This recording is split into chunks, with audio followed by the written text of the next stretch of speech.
So welcome everybody. आज हम जिस चैप्टर को डिस्कस करेंगे वो है चैप्टर नंबर 10।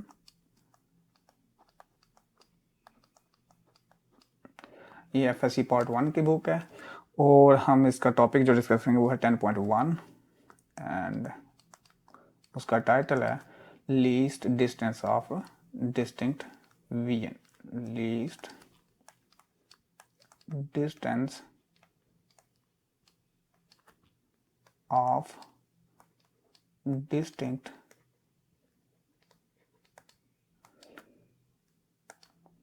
वीएन। सो इस टॉपिक में हम डिस्कस करेंगे कि least distance of distinct vision है क्या, उसकी वैल्यू क्या है और वो जो फिक्स वैल्यू है वो क्यों वो वैल्यू है जो least distance of distinct vision की है। सो सबसे पहले हम डेफिनेशन लिख लेते हैं least distance of distinct vision की। सो द डेफिनेशन जो आपकी बुक में दी गई है वो है the minimum distance from the I, the minimum distance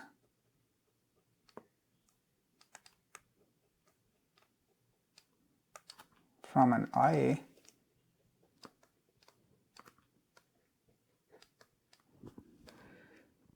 at which an object appears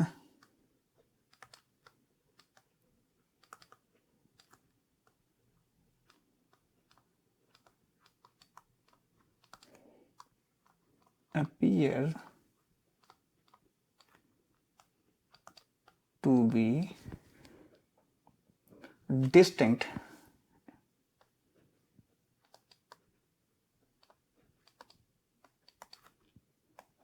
is called least distance of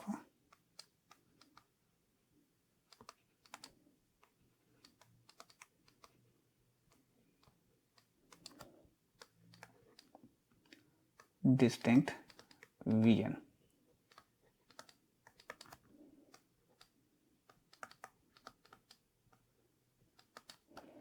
या इसको हम नियर पॉइंट भी बोलते हैं।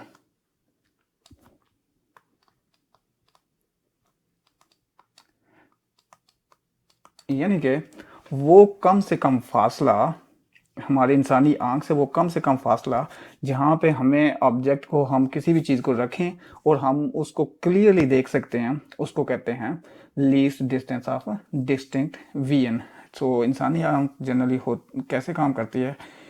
इंसानी आंख जो है वो अगर आप देखें तो इट लुक्स लाइक दिस। इसमें फ्रंट में हमारा जो है वो लेंस लगा होता है और बैक यहाँ पे हमारा रेटिना होता है। तो ये जो है ये है हमारा लेंस। हर इंसानी आंख में एक लेंस लगा होता है और यहाँ पे ये जो एरिया है इसको बोलते हैं रेटिना। और लेंस जनरली क्या करता है कि जो भी रेज, जब हम किसी ऑब्जेक्ट को देखना चाहते हैं, सो अगर हमारी ये ऑब्जेक्ट है, सो उससे जो रोशनी या लाइट की रेज आ रही होती हैं वो रेज हमारी लेंस के ऊपर पड़ती हैं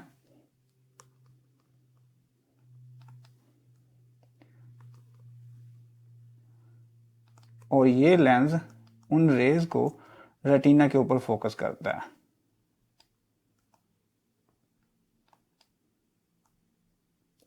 और जब लेंस रेटिना के ऊपर फोकस करता है तो यहाँ पे हमारा वो इमेज बनता है जिसको हम देख सकते हैं। तो ये जो लाइट रेज आ रही होती हैं ये हमारे लेंस पे पड़ती हैं और हमारा लेंस जो है उन लाइट रेज को फोकस करता है रेटिना के ऊपर और इस तरह हमारा इमेज फॉर्म होता है रेटिना के ऊपर और उसको इंसानी आंख देख सकती है और ह्यूमन ब्रेन जो होता है वो इस डाटा को प्रोसेस करता है और एक इमेज बना के हमें दिखाता है। अब ये जो कम से कम फासला है वो कम से कम फासला कि जहाँ पे हम एक ऑब्जेक्ट को रखें और हमारी आंख वो क्लियर इमेज बना सके और हम क्लियरली उसको देख सकें, उसको कहते हैं least distance of distinct vision. और इसको हम डी से नोट करते हैं और इसकी वैल्यू होती है 25 सेंटीमीटर। यानी कि अगर हमने एक ऑब्जेक्ट को क्लियरली देखना है सो जो नज़दीक 3 पॉइंट है वो होगा 25 सेंटीमीटर। सो इस 25 सेंटीमीटर जो डी है इसको हम least distance of distinct vision कहते हैं, या फिर हम इसको नियर पॉइंट बोलते हैं। इसी तरह एक होता है फार पॉइंट। फार पॉइंट वो फासला होता है जहां पे अगर हम ऑब्जेक्ट को रखें दूर से दूर, यानी कि फॉरेस्ट पॉइंट, जो हमारी आंख से कितना दूर हम रख सकते हैं एक ऑब्जेक्ट को कि फिर भी हम उस ऑब्जेक्ट को क्लियरली देख सकें, तो उसको बोलते हैं फार पॉइंट। और वो होता है, फॉर एग्जाम्पल अगर हम दोबारा ड्रॉ कर लें हमारी इंसानी आंख को और इसके ऊपर हम लेंस बना लें, और ये हमारा रेटिना है, अगेन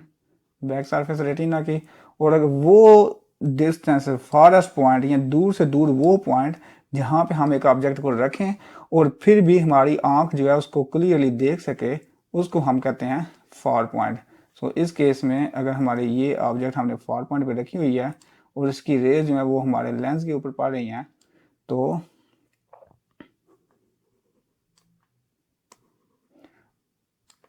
इसी तरह हम रेज को ड्रा करते जाएंगे और वो रेज जब हमारे लेंस पे पड़ती हैं और लेंस उनको फोकस करता है दोबारा रेटिना के ऊपर, और इस तरह हम इस ऑब्जेक्ट को देख सकते हैं। तो वो फॉरेस्ट पॉइंट,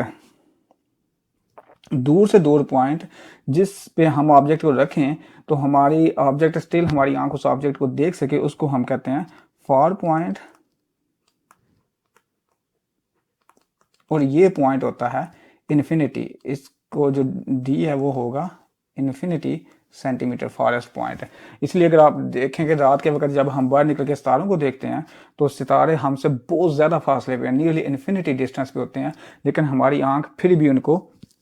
देख सकती है, सितारों को क्लियरली, और उसको हम क्या बोलते हैं, वो हमारी आंख का फार पॉइंट होता है। अब हमने देखना है कि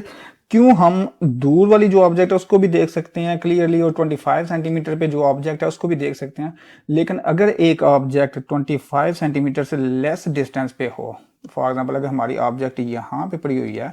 तो ये हमारी आंख जो है वो इसको, let me change the colour so that आप इसको डिफ्रेंशिएट कर सकें, कि अगर हमारी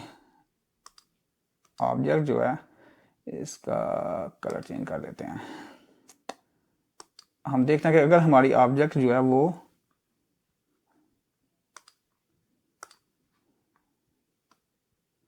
अगर हम अब यहाँ पे एक ऑब्जेक्ट को रख लेते हैं जो उसके 25 सेंटीमीटर की बजाय सपोज करें वो किसी फासला x के ऊपर पड़ी हुई है, लेट्स सपोज d जो है वो अब बराबर is equal to x centimetre, जबकि x centimetre is less than 25 centimetre.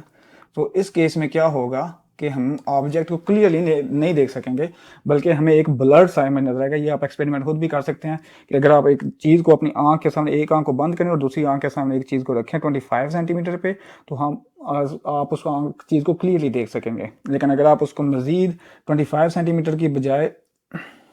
नज़दीक लेके आएंगे तो उस केस में क्या होगा, अगर 25 सेंटीमीटर पे रखते हैं तो आप क्लियरली देख सकेंगे, लेकिन जब आप उस ऑब्जेक्ट को नज़दीक लेके आएंगे 25 सेंटीमीटर से तो आप उसको क्लियरली नहीं देख सकेंगे, बल्कि ब्लर इमेज नजर आएगा। ये होता क्यों है, अब हम ये समझने की कोशिश कर लेते हैं कि ये क्यों होता है इस तरह। सो अगर हम थोड़ा सा नीचे कर लें पेज को, सो अब आपको समझाने के लिए अगर हम अगेन मैं एक आँख ड्रा करता हूँ,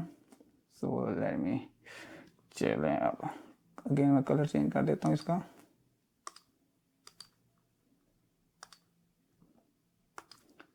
सो अगर हम दोबारा, होता क्या है कि ये जो इंसानी आंख है इसमें जो लेंस है ये नॉर्मली बहुत फ्लेक्सिबल लेंस होता है, और यहाँ पे दोनों तरफ से ऊपर आंख के ऊपर मसल्स होते हैं जो इस लेंस को कंट्रोल कर रहे होते हैं। अब जब हमारी ऑब्जेक्ट एक बहुत ज़्यादा फासले पे पड़ी होती है तो हमारा लेंस जो है इसी तरह एक्सपेंडेड फॉर्म में होता है, और जो भी रेज इस दूर वाली चीज़ से हमारे लेंस के ऊपर पड़ती हैं, हमारा लेंस उनको ईजीली, एक तो वो क्योंकि बहुत ज़्यादा फासले से आ रही होती हैं, इन्फिनिटी डिस्टेंस से आ रही होती हैं, इस वजह से वो हमारे लेंस को ऐसे फील होता है जैसे वो पैरेलल रेज हैं, वो स्ट्रेट रेज आ रही हैं। और जब वो रेज हमारे लेंस पे पड़ती हैं तो लेंस उनको डायरेक्टली फोकस कर देता है रेटिना के ऊपर, तो हम उस ऑब्जेक्ट को देख लेते हैं। लेकिन अब जब हमारी ऑब्जेक्ट नज़दीक हम रखते हैं तो उस केस में क्या होता है, अगर हम इसको नज़दीक रखते हैं, लेट्स सपोज जैसे जैसे ऑब्जेक्ट नज़दीक आती जाती है, फॉर एग्जांपल अगर हम यहाँ पे रखते हैं तो उस केस में क्या होगा अब कि ये जो मसल्स हैं ये हमारे लेंस को थोड़ा सा पुश करेंगे ऊपर से। जब वो पुश करेंगे तो हमारा लेंस जो है वो कंट्रैक्ट करना शुरू कर देगा और मोर कन्वेक्स हो जाएगा, ज़्यादा कन्वेक्स हो जाएगा, क्योंकि अब रेज नज़दीक से आ रही हैं, तो हमारे लेंस ने उनको रेटिना पे फोकस करना है, तो हमारा लेंस क्या होएगा, कंट्रैक्ट होके अब वो ज़्यादा कन्वेक्स बन जाएगा, और जब वो ज़्यादा कन्वेक्स बन जाएगा तो वो इस काबिल हो जाएगा कि दोबारा इन रेज को, जो भी रेज इस ऑब्जेक्ट से आ रही हैं अब नज़दीक वाली ऑब्जेक्ट से, इन रेज को भी वो इजीली फोकस कर पाएगा रेटिना के ऊपर। फॉर एग्जाम्पल ये जो रेज आ रही हैं इनको भी वो कलेक्ट करेगा सारी रेज को और फोकस कर पाएगा रेटिना का जो पॉइंट है जहाँ पे हमारा इमेज बनना है, वहाँ पे सॉरी यहाँ पे वो फोकस कर पाएगा इस रेटिना के ऊपर। सॉरी ये ठीक नहीं बने, ये यहाँ पे आएगी और इसी तरह ये रे जो है ये यहाँ पे जाएगी, सो फोकस कर पाता है उनको। और क्योंकि ये रेटिना वो पॉइंट है जहाँ पे इमेज बनता है, यहाँ से ह्यूमन ब्रेन जो है जब लाइट यहाँ पे पड़ती है तो यहाँ से लाइट कलेक्ट करके ह्यूमन ब्रेन इमेज बनाता है, सो हमारी लाइट जो है वो रेज इस फोकस पॉइंट पे आ जाती हैं। लेकिन और इसी तरह ये जब हम नज़दीक लेके आते जाते हैं 25 सेंटीमीटर पे ले आते हैं, तो जब हमारी ऑब्जेक्ट 25 सेंटीमीटर पे आ जाती है तो उस केस में भी हमारा लेंस जो है वो कंट्रैक्ट करता करता इस हद तक कंट्रैक्ट कर जाता है, मज़ीद कंट्रैक्ट करता जाता है जैसे जैसे ऑब्जेक्ट नज़दीक आती है, और इस तरह फिर वो और कन्वेक्स हो जाता है और कन्वेक्स होके वो रेज को यहाँ पे फोकस कर देता है और हम देख सकते हैं। लेकिन जब 25 सेंटीमीटर से ज़्यादा करीब आ जाते हैं ऑब्जेक्ट, अब मिसाल के तौर पे मैं ब्लू कलर ले लेता हूँ, अब अगर ऑब्जेक्ट जो है वो 25 सेंटीमीटर की बजाय उससे नज़दीक डिस्टेंस पे आ गई है, अब जो कैपेसिटी है हमारे लेंस की